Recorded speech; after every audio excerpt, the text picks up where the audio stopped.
और एक बात हम व्यासपीठ से प्रार्थना करेंगे, जो लाइव देख रहे हैं घर पर, कई बार हमारे बात को आधा कट करके बिना समझे ही प्रसारित कर देते हो और उसमें फिर आरोप प्रत्यारोप लगाने लगते हो कि बागेश्वर सरकार ने ऐसा कैसे कह दिया।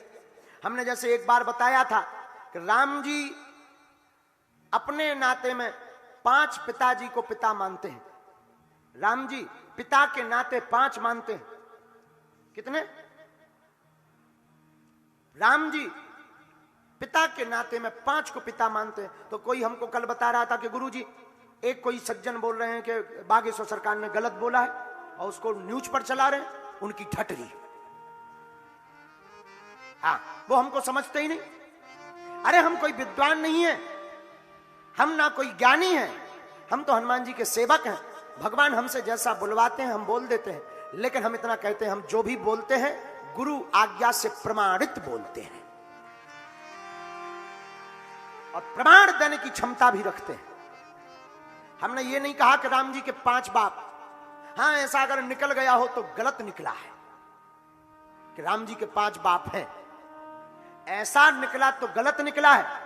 लेकिन हम आपको ये कहते हैं कि राम जी 5 लोगों को अपना पिता रूप मानते थे।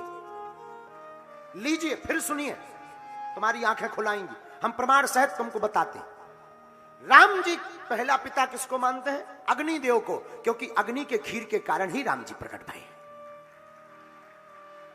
तो पहले पिताजी कौन हुए? राम जी। दूसरा पिताजी का नाता दशरथ जी को, क्योंकि दशरथ जी ने उनका पालन पोषण किया है और दशरथ जी सच में पिता है, इसलिए दूसरा नाता पिताजी का महाराज दशरथ जी से है, राम जी का।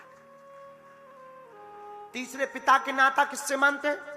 तीसरा पिता का नाता पत्नी का पिता के समान होता है। मां जानकी जी के पिता श्री जनक जी पिता के ही समान है। ये तीसरा नाता मानते हैं राम जी पिता का जनक जी से। चौथा नाता किसको मानते हैं? चौथा नाता दशरथ जी ने जब विश्वामित्र जी को राम जी को सौंपा और कहा कि महाराज हमारे पुत्र को आप ले जाइए, वशिष्ठ जी ने दशरथ जी को समझाया कि राम को तुम दे दो। पहले दशरथ जी मना कर रहे थे कि हम विश्वामित्र जी आपको राम जी नहीं देंगे। क्यों? क्योंकि हमने चौथेपन में पाया है, तुम ले जाओगे तो आफत हो जाएगी, हम किसका मुंह देखेंगे। लेकिन जब वशिष्ठ जी ने समझाया कि ये तुम्हारे पुत्र को ले जाएंगे अकेले, लाएंगे बहुओं के साथ में, तो जाने दीजिएगा, ये अकेले नहीं आएंगे, बहू रानी साथ में आएगी। और कौन ऐसी माता पिता नहीं है जो बहू के चक्कर में ना हो? हर माता पिता चाहते हमारे बिटिया का विवाह हो जावे। हाँ जी या ना जी? तो दशरथ, आप रामायण पढ़िएगा तो रामायण में कहा बहु विधि समझावा, तब वशिष्ठ बहु विधि का मतलब बहू की विधि से समझाया कि ये जाएंगे अकेले, ये लाएंगे बहू को। तब लेकिन विवाह कराने का अधिकार भी इनको दे दीजिए। अगर इनको विवाह कराने का अधिकार नहीं दिया, विवाह होता भी होगा तो ये कहेंगे कि दशरथ जी को पूछना पड़ेगा। तो राजा दशरथ जी ने वहां पर चौपाई पढ़िएगा तो राजा दशरथ जी ने विश्वामित्र जी को कहा, तुम मुनि पिता आन नहीं को, आज से आप ही हमारे राम के पिता हो। कितने हो गए? 4। अब 5वां सुन लीजिएगा। देवासुर संग्राम में राजा दशरथ जी मूर्छित हो गए, गिर पड़े। देवताओं का संग्राम चल रहा था। उस वक्त जटायु जी ने अपने पंखों से हवा करके राजा दशरथ जी को ठीक किया। राजा दशरथ जी उठ करके बैठ गए और कहा कि आपने आज हमारे प्राण बचाए हैं, कहो मैं आपको क्या दूं। श्री जटायु जी कहते, हमको क्या चाहिए? कुछ नहीं चाहिए, कुछ भी नहीं। लेकिन नहीं, कुछ तो मांगो। हम अगर आप कुछ मांगोगे नहीं तो हमें संतुष्टि नहीं होगी। तो जटायु जी ज्योतिषी थे। जटायु जी ने दशरथ जी के भाग्य को पढ़ा और देखा इनके घर पर स्वयं पूर्ण परब्रह्म परमात्मा पुत्र बनकर के आएंगे। उस वक्त दशरथ जी को कोई संतान नहीं थी। तो जटायु जी ने कहा, दशरथ जी महाराज आपके 4 संतानें होंगी, उनमें से जो आपका बड़ा बेटा हो उस पर हमारा अधिकार होना चाहिए, ऐसा वचन दे दीजिएगा। दशरथ जी को कोई संतान नहीं थी, उन्होंने सोचा कि अभी तो हमारे कोई है नहीं, अगर इनके आशीर्वाद से ही कोई संतान हो जाए तो बड़े बेटे को देने में क्या दिक्कत है, 4 होना है, कोई दिक्कत नहीं। वचन दे दिया। वो आप रामचरितमानस पढ़िएगा तो रामायण में आपको मिलेगा, राम जी ने अपने पिता दशरथ जी का अंत्येष्टि क्रिया नहीं किया, लेकिन जटायु जी का अपने हाथों से अंत्येष्टि क्रिया किया, पुत्र होने का फर्ज निभाया है। गीत देह तज धर हरि रूपा, भूषण बहुपट पीत अनूपा। तो जो लोग हमारे पूरी बात को ना सुन करके आधा आधा आधा वीडियो कट करके डाल देते हो, फिर मुंह चलाने लगते हैं, ज्ञान में बोला ध्यान दीजिएगा, हमको कभी अपमान ना हुआ है, ना के बंदर है।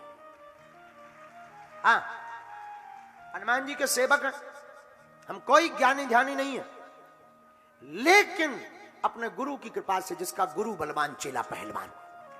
हाँ, ये भी तय है, क्योंकि हमारे हनुमान जी भी जय हनुमान ज्ञान गुण सागर, जय हनुमान ज्ञान गुण सागर, जय कपीस देहु लोक उजागर, जय कपीस देहु लोक उजागर, जय हनुमान ज्ञान गुण सागर, जय हनुमान ज्ञान गुण सागर। श्री राम जय राम जय जय राम, बोलो श्री राम जय राम जय जय राम, बोलो रघुपति राघव राजा राम, बोलो रघुपति राघव राजा राम, बोलो पतित पावन सीताराम, बोलो पतित पावन सीताराम।